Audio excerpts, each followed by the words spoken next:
so much for being here. We are honored to have you join us for our historic announcement this morning. Thank you so much for our leaders from council who are here, Councilman Hines, Council President Pro Tem Sandoval, Councilman Watson. So honored to have you here. Thank you so much to Courtney Garrett for leadership at DDP, Doug and our team, as well as from Excel, and thank you so much, Adi. We have the whole gang. We are excited to talk to you a little bit about a vision for downtown. As you all know, I think cities across America are facing a shared crisis, as offices and downtowns have struggled to recover post-pandemic. Many are wondering, will our downtowns ever recover again? Should we just give up on them as some relic from a bygone era? Many cities are facing the same convergence of issues as Denver faces. The COVID pandemic left our downtowns deserted. Hybrid working environments have reduced the demand on commercial office space. And without the commercial activation and life that made them vibrant, these deserted downtowns saw historic increases in homelessness and crime, accelerated by a deadly wave of fentanyl addiction, and commercial vacancies skyrocketed. Those challenges created their own doom loop. More vacancies meant less activation, meant more homelessness, meant more crime, meant more vacancies, meant less activation, and the pattern continued. This problem was not unique to Denver, but we need a uniquely Denver solution. Over the last 9 months, we've set out to reverse that trend. Having spent the 3 years before I became mayor running an office right there on Union Square, on Union Station, we knew what was at stake. And we sent a clear message: we would do whatever it takes to not only protect the downtown we once had, but to build the downtown that we always dreamed. Denver refuses to walk away from our downtown as the vibrant center of financial, cultural, social, athletic, and artistic activities. We know we cannot have a thriving Denver without a thriving downtown. We can't have a thriving Colorado without a thriving Denver. We can't have a Rocky Mountain West that thrives without a thriving Colorado. Which means the economic recovery of 10 states starts in this neighborhood. And I call it a neighborhood because the mistake that many cities have made is to believe that a central business district is just that, only a place for commerce. That is no longer our vision for downtown Denver, and no longer what works for today's cities. Our vision is to create the fastest growing economic engine in the West, but one that also brings a more diversified central neighborhood district where people of all ages and incomes can make their home. We want a downtown that can incubate an idea like Ibotta, a startup that began with 2 people in the basement of a Lodo office 12 years ago, and 2 weeks ago went public on the New York Stock Exchange as the largest tech IPO in Colorado history. But that is not the only thing we dream for downtown. We also want this neighborhood to be the place where the first-year nurse moves when she gets her first job, or where retirees come to enjoy their twilight years knowing they can make a walk to all the cultural and artistic richness of downtown. Our vision is that Denver will boast the most vibrant, thriving downtown in America, the place where you can come to experience world-class art, unbelievable food, championship sports, and open, accessible, memorable public spaces that you can only find in Denver. And when your server's shift ends at the restaurant where you just had your anniversary, that she can walk to an apartment where she can afford to live, right here in downtown. When your mom goes to visit the symphony, she can walk to a place that feels just like home, where she feels safe on any given night to walk the streets of downtown Denver. 15 years ago, there was just such a vision for Union Station. A vision launched by entrepreneurs and visionaries like Walter Eisenberg, who's here today, like Chad McWhinney and Mark Falcone and Dana Crawford. A vision that you could take a ghost of a train station and revive it into one of the most enchanting destinations in this city. And what you see here is the fruition of that dream. Water fountains when it's warmer, where kids love to play. Restaurants and bars where people love to eat. Public spaces where Denverites love to gather for a brunch or a beer or a cocktail or an evening march for a Nuggets game. And you see a beautiful, iconic facade that is one of the most memorable in the city, where folks come from around the country to take their selfie in a place you can only find in Denver. That is what we've done here at Union Station. Built a vision that was rooted in our history, but with an eye towards our future. And it is now time to set our sights higher, to dream for all of downtown we have delivered here for Union Station. And that's why today we are proud to launch a historic campaign to transform Denver.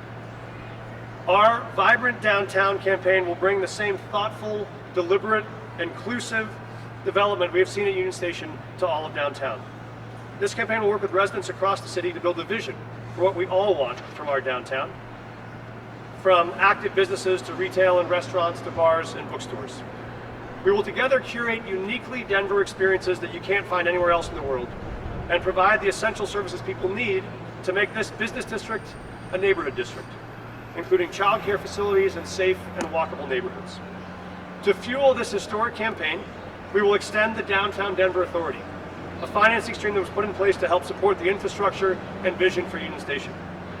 If we successfully activate that tool, that will allow us to invest more than $500 million into the investment in downtown. This campaign will start with a conversation with downtown residents. Starting today, we'll go public with a website on which every Denverite can chime in with their own hopes and dreams for what they want from downtown. We've already been having conversations with business leaders around the downtown area and what their needs are long term. We'll take that out to residents this summer with conversations across downtown and this fall with conversations across the city. That will result in a criteria for investment that would come out at the end of this year that would guide the investments we would make in downtown. The council will lead an effort for a vote to ratify and extend the Downtown Denver Authority, and we'll work with commercial and residents in the initial footprint to approve that extension. If all of those are successful, by the end of 2024, we'll be prepared to start making investments in the first quarter of 2025 to turn this into what will be the most vibrant downtown neighborhood in America. We know that's possible. We've already seen it happen right here on this block. This is now our opportunity to take that vision and extend it to all of downtown, to make this a place where residents from around the city will want to come to spend their spare time in a beautiful public space on a weekend, or will you want to come downtown for the anniversary dinner, or you want to come from around the country for a convention or for a vacation or to see family again. We can chart a new course for what is possible in downtowns of the 21st century, and that starts today, and we're ready to get to work. So thank you all so much for being here. I am delighted to have the experts on the panel take any questions that you may have, but we're grateful and excited for your time and really excited for the future of downtown. Questions? Yes, Joe. Downtown Denver Authority, it sounds like a special tackle district. You're talking about growing its geographic footprint, extending it. Can you explain a little bit more about that idea? Thank you, Joe.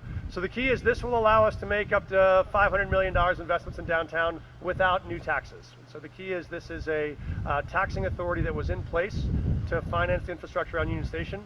We would extend the footprint of that authority to cover all of the central business district, which means businesses could opt in that region, and we could make investments in that entire region. Yes? Currently, the way the authority works is it was designed to capture additional revenue that was generated from incremental tax revenue that came after the Union Station effort launched. That incremental revenue comes back to invest in infrastructure. The initial footprint was just around Union Station. And so the residents and the businesses that were in that first footprint would help vote to extend the footprint to the broader area and to extend the tool for up to 15 more years. That would allow us to then make the same kind of investments that were made here into the broader footprint.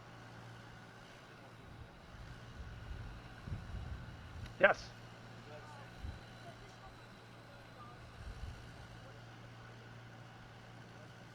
It's a great question. So some of the things that we're excited about, and this is why we think Union Station is such a great example. We want to create magnetic public spaces where people want to come and enjoy their time, as you see here. Similar to what you see in places like Larimer Square, where you have great, vibrant businesses, you have outdoor activations, you have recreational and pedestrian access. We want to help convert some of the existing commercial space that may be underutilized into residential opportunities. We think that can help provide more housing in downtown, make it more of a neighborhood, and make it more affordable. And we also want to help work to retain and attract and support the development of the kind of world-class retail and vendors that attract people to want to come downtown. Again, I think Union Station is a great example of that. We also want to make it an easier place to live and work. So places like childcare facilities that have been, there's a real desert of access to childcare in downtown. We think those are some of the kind of investments that we'll pursue. But what we'll really do is start listening to business leaders and residents in downtown and around the city. I say downtown is the neighborhood for the folks that live here, but downtown is the living room for everyone who lives in Denver. And so we all have a stake in what we want downtown to look and feel like. And so we'll get their feedback on the kind of things they want to have in downtown, but those are the criteria we already know that we've heard from residents and business leaders so far we want to see extended.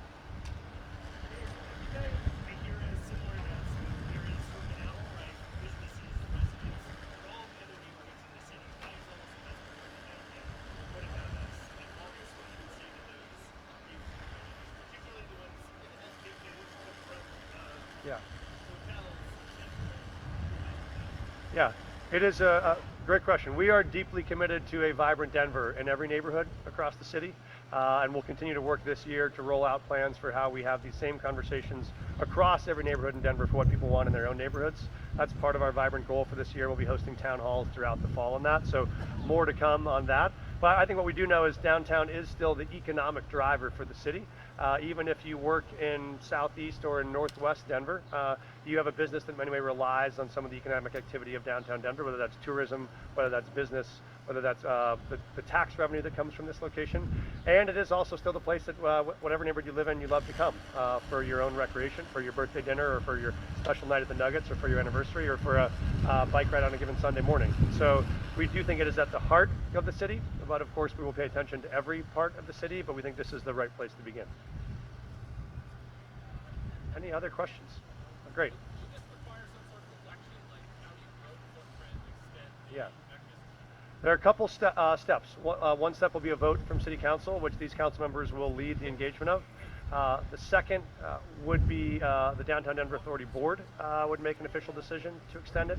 And the third would be the group of electors, which would be the initial residents and businesses that were present and the initial footprint 15 years ago would be the ones that would vote to extend it. That would be in November.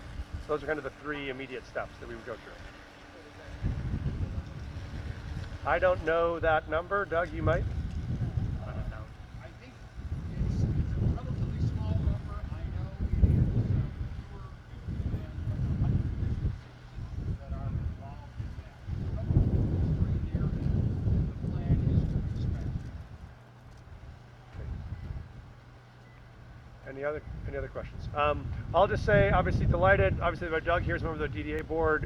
We have Jerome here representing Metro Chamber, Courtney from Downtown Denver Partnership, Adib from our team. And so if you want any further follow-up interviews, I'm sure on history, future, vision, we're so grateful to have our business partners here who are going to help make this a reality. And so grateful to have our council member leaders here who will both help lead our outreach and our feedback from the community and help turn that vision into a reality. So thank you all so much for being here. And we'll be around if you have more questions. Have a great day.